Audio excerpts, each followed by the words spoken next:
That's the end of our announcements. So we're going to have now a short video to segue into, actually not so short today, a little bit longer, but to segue into Pastor Adonia's sermon. So please sit back and relax and enjoy the video.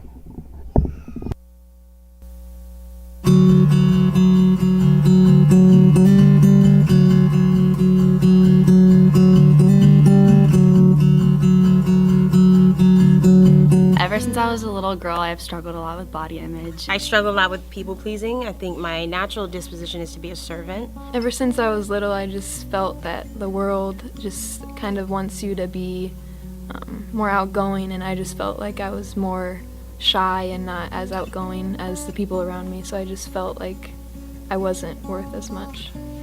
People are always trying to figure out what race I am, asking, "What are you?" Being a dark-skinned woman, you're constantly being told that your skin tone is not good enough. You need to be a lighter shade. I was told that I was worthless and a burden. Until the age of 4, I grew up in an abusive and neglectful household, and I feared that I would always become the ones who made me, so my mom and my dad. My sophomore year of high school, I ended up developing an eating disorder, which was really hard for me, and it's an everyday choice that I make to recover. My worth is not defined by society's general acceptance of what motherhood should look like. My kid is not going to need to be in 10,000 activities, doing this, going left, going right, every hour of his day planned out in order for me to be considered a good mother. Sometimes when I'm around my friends, I don't act like myself or just tell jokes that I like to tell. I try to people please or tell things that I think they would like, and I'm not myself. Sometimes because I'm clearly just a teenager, I'm a young girl, people think I'm literally just a teenager, and they think that I can't do certain things, which isn't true. I'm very capable. Some people say it's all about your hair, your eyes, your clothes, what you wear. You have to reel it in and not let other people's opinion control you or define you or make you strong or make you weak. I am part of the human race, royalty, a child of God. I think that God likes me as who I am and not who I try to be. I don't think I could have gotten through anything without God. He is my constant. God made me the way that I am. So skin tone doesn't matter. My personality is what God made me to be, and it's not anything that I need to be ashamed of. I didn't feel like I could be loved. And it was in the midst of that darkness that I felt God's love as a father for the first time. My worth is not defined by my past mistakes because God's grace is enough, and it covers everything. My worth is not found in what other people think. My worth is not found in my body. My worth is not defined by what happened to me. My worth is not found in the opinions of others.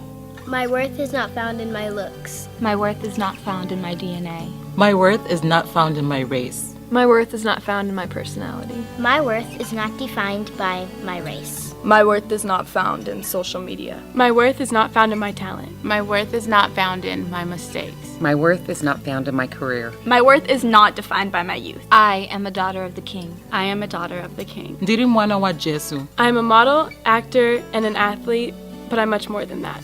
I'm a daughter of the King. Soy hija del rey. I am a daughter of the King. I am a daughter of the King. Encuentro mi valor en el que me creo. I am a daughter of the King. I'm a daughter of the King. Jest taka woridustrem, jest sirwacem. What's most important is that everybody is daughters or sons of the King. They tell me I'm too young.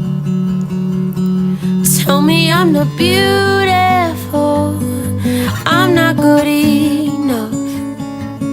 I'm not worth anything at all. They tell me I dream too much. I got my head in the clouds.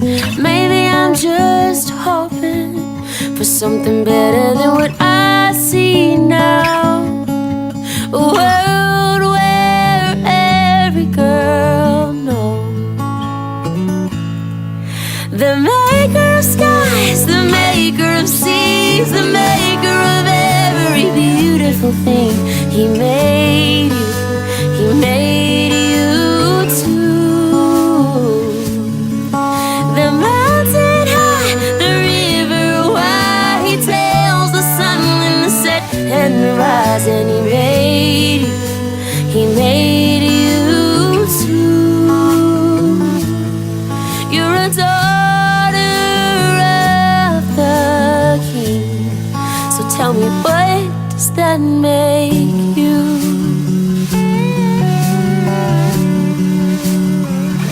So put your shoulders back. Don't you know that you're beautiful? You don't gotta tell them that, no. Just walk around like you know. And if you see your sister looking like she forgot, like her dreams got crushed, you better remind her. The maker of skies, the maker of seas, the maker of every beautiful thing. He made you too. The mountain high, the river wide, he tells the sun when to set and rise, and he made you too. You're a daughter of the King. So tell me, what does that make you? I'm sorry if nobody ever told you or treated you like it wasn't true. But dark or light, thin or wide, you are precious in His sight, and He loves you.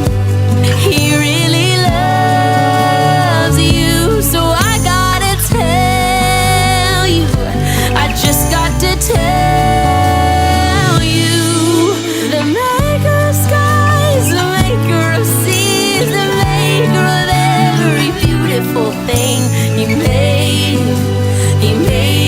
you too, yeah.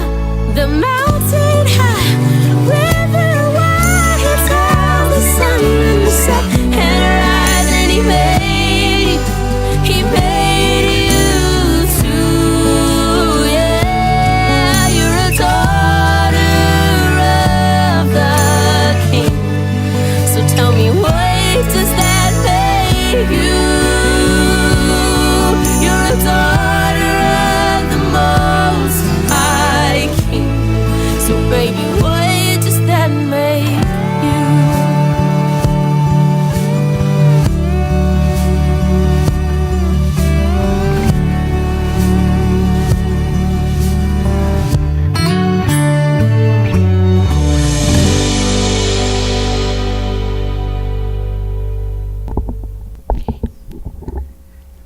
Thank you, everyone. Good morning. It's really wonderful to see all of you. I think I say it half the time, but I always feel like it's a family reunion when I come and I see all of you at church. So I'm so happy to see you. So last week, we had intended last week to be the final message of our series on inheriting a legacy and building a future. And Mike gave a really wonderful message about celebrating the life of Reverend Moon. It was his 7th anniversary since his passing. And he shared about how Reverend Moon met Jesus on the mountain and received a calling from God and spent his entire life. And we saw so many pictures of all the only a few actually, of the many different things that he invested into his life. And then we celebrated with a wonderful Korean lunch, and it was awesome. But actually, I feel that talking about the legacy of Reverend and Mrs. Moon, our two parents, isn't quite complete without a little bit more time spent on his wife, on Mrs. Moon, whom we call a true mother. So today I'm going to spend a little bit of time with that, but especially how that ties into our topic of inheriting a legacy and building the future, because that's really what I feel that she is doing now. Is she's solidifying the foundation. She's solidifying her legacy so we can run with it forward. So this series, and actually I made this series title the title of my message today, Inheriting the Legacy, Building the Future. It's based on the last point in our vision statement, which is, we are a community that embodies the legacy of living for the sake of others and building the kingdom of God, kingdom of heaven here on earth that our founders, Reverend and Mrs. Moon, whom we call the true parents, have passed on to us. So, topic. And since we celebrated the 7th anniversary of Reverend Moon's passing last week, just this week, we got a translation of a letter that Mrs. Moon wrote to her husband on the 7th anniversary of his passing. I don't know if how many of you have had a chance to read it, but I took about half of it. It's quite long, but I took some excerpts of it that I just wanted to share with you. I feel like that just shows her heart, where she's at right now, and kind of her reflection on the past 7 years. So I'm going to just go through that, and you can read along with me. Beloved Father, how much we miss you. Father, you are always with us. It is already 7 years since your holy ascension to the heavenly realms. There is no place in heaven and on earth untouched by your sweat and tears. On this day, we particularly long for you, Father. Father, 1 year before your ascension, even though you were more than 90 years of age, you visited the United States 8 times. Refusing to care for your health, you invested yourself completely for the sake of the world and for humanity. The words you said, "Mother, once we finish this task and there is little else to do, then let us take a short break." These words never came true on earth in the end. Father, following your holy ascension, I came to Bonhyangwan, and that is a Korean word. It basically means like your resting place, so that was his grave site. She would go to his grave site every day. There were countless excuses and reasons why I might have rested and not visited you, but whether it snowed abundantly in the winter or rained torrentially in the fall, I came to Bonhyangwan each day in those early morning hours. For 40 days after you ascended, I offered you breakfast and dinner. When I missed you, which was on numerous occasions, I came to Bonhyangwan and talked with you. Through these conversations, your thoughts became my thoughts, and my thoughts became yours. Whether the sun beat down, the wind blew, or thunder and lightning suddenly struck and torrential rain poured down, or whether the snow blanketed the land, for 1,095 days following your ascension, I carried on offering my devotions in remembrance of you. So just to interject, in Korean culture, the 3 years following someone's passing is a time of, I used to think of it as a time of mourning, but it's not really a time of mourning. It's more like you dedicate those 3 years to the memory of that person, and you're just very intentionally mindful about that person. So this is the 1,095 days that she's talking about. I also retraced the 5,600 kilometers you traveled from Las Vegas to New York in the United States in the 1970s. I climbed the 12 mountains we have climbed together in the Alps. Then, I resolved to fulfill the promise I made you, to return to the spirit of the early days of the church and revive the church in the spirit and the truth. Then, on the 3rd anniversary of your holy ascension, I beseeched you to freely ascend to the eternal Bonhyangwan, the eternal resting place, to attend and comfort Heavenly Parent, who had been lonely until then, and to be free from all burdens. Then for you, Father, and for Heavenly Parent, I resolved to succeed in the restoration of 7 nations by 2020. East to west, south to north, I ran with all my mind, seeking to embrace the world without rest. My mouth was sore, my legs were swollen, and I could barely stand. I'm sure many of you have seen the pictures of her during that time. She looked very exhausted. This was because, however difficult realizing the will may be, I had to keep the promise I had made to you that I would conclude everything within my lifetime. I lived each day reaffirming my resolve that I would fulfill this without fail, and that to do so, I shall not change. If you haven't had a chance to read through the whole message, you can let me know. I can forward it to you. But since Reverend Moon's passing, then she is the one who has picked up that calling that he received. And she's passing it on to us. But I would say in a more motherly and feminine way. And I think that's why I picked that song and the video that we played before service. I hope you really enjoyed that. But it really, in some ways, made me think of Mrs. Moon, made me think of True Mother. Because as much as we talk about Reverend and Mrs. Moon, we talk about true parents, there are many times in the life of True Mother when people doubted her. When True Father first chose her to be his wife, there were many people, even within the church, who felt that, oh, she was too young. She's too inexperienced. She doesn't have enough knowledge or education to take that role. And they treated her like that. And even after Father's passing, people have had similar thoughts. You know, she's too inexperienced. She can't possibly take Reverend Moon's place. Well, no, because she's not him, right? In a way, they're one. But she's not Father. She's a mother. And she's a daughter of the King, right? She's a daughter of God. So when I listened to that song, I really thought of, first of all, myself, all women, but it made me think of True Mother too. So she isn't here to take his place. She has her own role in the whole grand scheme of things, and in this time particularly. So I actually have another video that I want to share with you, and many of you have seen this as well. It's been shown at the beginning of the Peace Starts With Me rallies, the kind of an introduction to her and her life. But she was born in North Korea and escaped to South Korea during the Korean War. And I'll just let the video do the rest. So if we could, oh, it's down here, right? I just click it? Yeah. Okay, here's the video.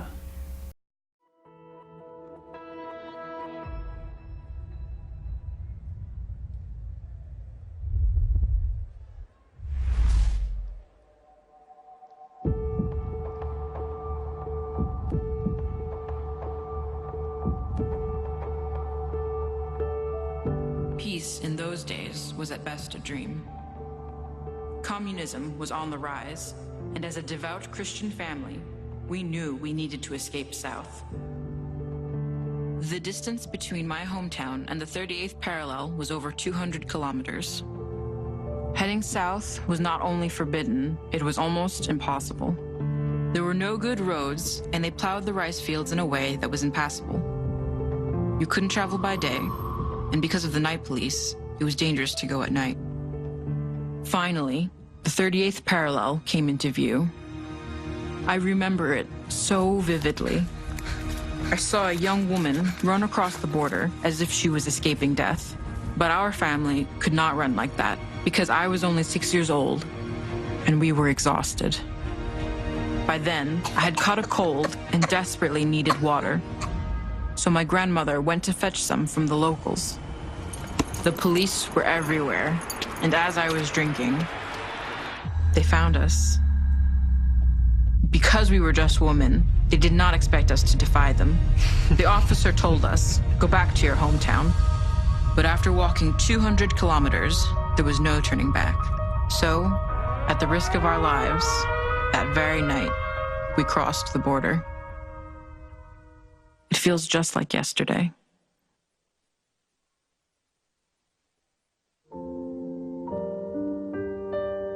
The first time I met my husband, I knew he was an incredible man. He carried the burdens of the world on his shoulders. Since my encounter with Jesus, I lived my life with just one thought. I wanted to bring about a world of peace, a world where there are no wars and where all humankind lives in love. We were given an incredible cross to bear to fulfill our mission from God. The road to peace has been so hard, it felt virtually impossible to reach our goal. But this is how we lived, day and night.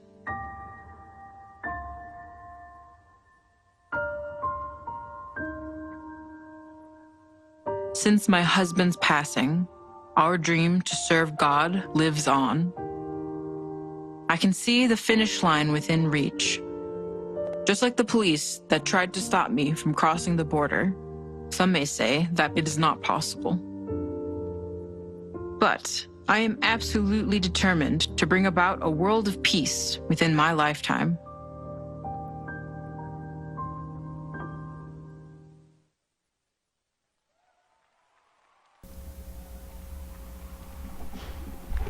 All right. So there's a lot of quotes that I could share by her, but I just want to share one. And this is what she has numerous times has said that this is her motto. I have but one life goal, to live in utmost gratitude. Today I will be more grateful than yesterday. Tomorrow I will be yet more grateful. And initially I look at that and I think, well, that's a very simple motto, or that's a very simple life goal. But I realized that this kind of attitude is the only kind of attitude that can allow you to continue to go forward, to overcome obstacles, to face challenges, and to every day take a new step without resignation or resentment or defeat. So since Reverend Moon's passing, and after 3 years had passed, I feel like that's really when she stood up and she said, okay, going forward. I was actually there in Korea at his 3rd anniversary of his passing, and I got to see her speak in person. And the next morning after the big event and the big celebration, she like strode in with a purpose, and she's like, okay, now let's do this. And so she's kind of outlined 4 main areas of focus. And these are focus on youth, on education, on witnessing, and on the environment. And in this particular case, the environment is not necessarily nature, although she actually does a lot in the case of preserving the environment. But what she's talking about by environment is like the atmosphere that we create for the education of youth, raising up youth leadership, taking care of our young people. On education, for both our members, our youth, continuing education, family education, but also for new people as they learn about God and they learn about God's heart. And then witnessing, that we need to express who we are. And that if we really are in tune with God, or really in tune with our purpose and how amazing God created us, then we'll naturally express that. And we'll attract people to want to have the same kind of relationship with God. And then that environment. And I wasn't really quite sure, why it was these 4 areas of focus. I feel like you could pick many, many areas of focus. But what I realized, what True Mother is doing, what Mrs. Moon is doing, is she wants to solidify the foundation that she and her husband have created over, well, father was 90 years, mother is 73 maybe now, something like that. Solidify their legacy. And that with that we can go forward.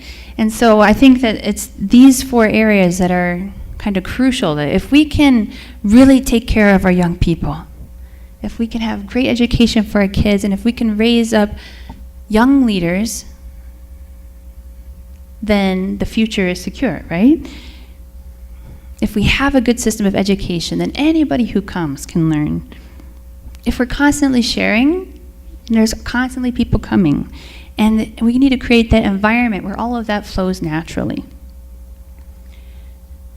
But the biggest thing that we've been hearing about and that she's really been talking about recently is called tribal messiahship. And that's a very interesting word where if you don't have a little bit of explanation, you might be like, what does that mean? But tribal messiahship, so it means to represent God to your tribe. And who is your tribe?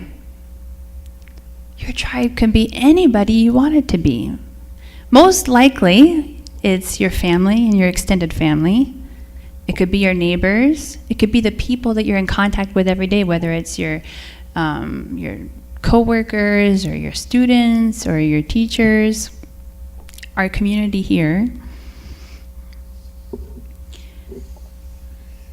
But I feel like this is kind of like the final thing. She said, if you can be God's love to people, if you can be like a little Messiah, like a little Jesus. Jesus said, you must be perfect as your heavenly Father is perfect. True Father said, I want you each to be a little Messiah. All right, so that's what we're talking about. We don't have to be Jesus. We don't have to be crucified on the cross. But with the same heart and attitude to represent God's love to people, we can each become a Messiah to our tribe, or a tribal Messiah. So what does that mean? There are some specific goals that have been outlined, by True Father's 100th birthday that we should try to do. But what is the whole meaning of it? It means we make a difference in people's lives. We serve them and love them. And when you have a relationship with people, when you're in people's lives, then you have a foundation to share with them about God, about God's love, and about God's word. And you can do it in a way that changes their life. So that's what I think when I hear tribal messiahship. And that's what I think, that can be my goal for my life. I want that to be my life. I want to be sharing with people. I want to be constantly making relationships. I want to know my neighbors. A couple of years ago, I started going around, whether it was, first it was through fundraisers with my kids, but then I was like, this is pretty awesome. I get to meet my neighbors. And so, but my kids only do a fundraiser once a year, so I was like, okay, let's make cookies, Christmas time, let's make cookies. And so then we go around to the neighbors and meet our neighbors. And in this neighborhood, a lot of neighbors are changing back and forth, but I get to know some of them really well. I know a lot of them by first name. And I feel like this is my tribe. If I'm going to be here, I want to serve them. I want to love them. I have a relationship with them. So if they see me on the street, they'd be like, hey, Adonia, hey, they know my kids' names. That'd be awesome. And if I need eggs or if I need something, I can go to them. But also behind that, I want them to feel, there's something different there. When they see me or see my kids and they know that I'm here at the church, when they drive by the church, I want them to feel there's something special there. Because I've experienced a love from this family that I haven't experienced somewhere else. And then there's a relationship that gets created. So that's how I think of it.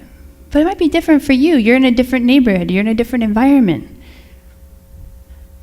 But I feel that this whole point about inheriting the legacy and building the future is actually tied up with this point of becoming tribal messiahs as a lifelong goal. And why? Because the tribal messiah is an owner. So I feel that what True Father did and what True Mother is doing is they're passing on the baton to us. And they're showing us what we need to do. So we've done what we need to do. We've gone through so many struggles. We've overcome so many obstacles. We've restored so many things that have been broken in history and in relationships. We're still not there yet, though, right? Obviously, we're not living in the kingdom of heaven, but they're like, okay, we've done this, and now you go build it. And we build it by becoming our own little miniature messiahs. that is really all my messages today. But I feel like it's a short one, but I feel like I had to say it. I feel like that it's really not complete. This message, this series isn't complete without sharing this point and this heart with you. So next Sunday, Mike is going to wrap up our entire year's worth of series based on our vision statement. And I'm really excited what he comes up with. He's going to be gone this week in a conference in New York, leadership conference. So pray for him. And I'm excited to hear what he comes back with. But I want to finish up with one quote, which I found in the Bible. This is from Proverbs chapter 31. And I thought it was really beautiful. This is a mother talking to her son, who I believe is becoming the king. And she's giving him, like, this is what a noble, what she says, a noble woman is. Or we could say an ideal woman or an ideal mother. And it makes me think of true mother. So I'm going to share this with you. She is clothed with strength and dignity. She can laugh at the days to come. She speaks with wisdom, and faithful instruction is on her tongue. She watches over the affairs of her household and does not eat the bread of idleness. Her children arise and call her blessed, her husband also, and he praises her. Many women do noble things, but you surpass them all. So with that, I'd like to pray. Please join me in prayer. Heavenly Parent, good morning. Thank you so much for another beautiful morning, for the start of a new week. Heavenly Parent, each one of us is only here because of you. We don't know all the little details that had to come together in our life for us to be here today. But we're grateful to you. We're grateful especially for Jesus, who sacrificed his life 2,000 years ago, but laid a foundation of faith and of love and the concept of a relationship with you as a parent. And we're grateful for our true parents, for Reverend and Mrs. Moon, who as a couple have been able to represent you to this world and have laid a foundation and left a legacy of living for the sake of others, of building the kingdom here on earth. And they've told us, now we can do it. Now it's our turn. God, we're so blessed to be alive right now and to know a little bit about your heart. And I just pray that we can become people who can share that with others, whether it's through active witnessing, whether it's through sharing our heart with a friend, whether it's through just living our best life and attracting people to you through that, because everybody is searching for experiences of true love in their life. And many people don't know what that looks like, but when they do taste it, they'll know. So God, please bless each person, each family here. Guide our steps. Show us the next door that's going to open for us, the next step that we can take on our journey to become tribal messiahs. God, it's not something that I say lightly or ask of people lightly. And each person is on a different step in that journey. But I pray that you can show them the next step. Heavenly Parent, thank you so much for your constant love and guidance. We love you. And we want to start this week with you, and I offer this prayer in my name, Michael and Donia Hendrick of Blessed Angel Family. Amen and adieu.